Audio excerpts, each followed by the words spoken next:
দেখতে পাচ্ছ সবাই কত চারা কিনেছি। এত আজকে ইয়েতে গেছিলাম নার্সারি থেকে এইগুলো না, শুধু আরও চারা আছে যেগুলো নাকি কিনে এনেছি। এমনিতে তো বাড়িতে আমার এই যে এইগুলো সমস্ত বাড়ির চারা রেডি করা আছে, ফুল হবে, কিন্তু ভাবলাম কিছু এগুলো নার্সারি থেকে এনেছি।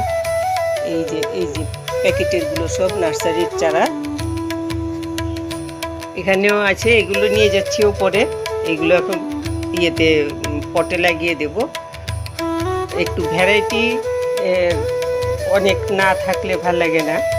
যেগুলো আমার বাড়িতে আছে সেগুলো তো আছেই, বাকিগুলোকে এখন বসিয়ে দেব।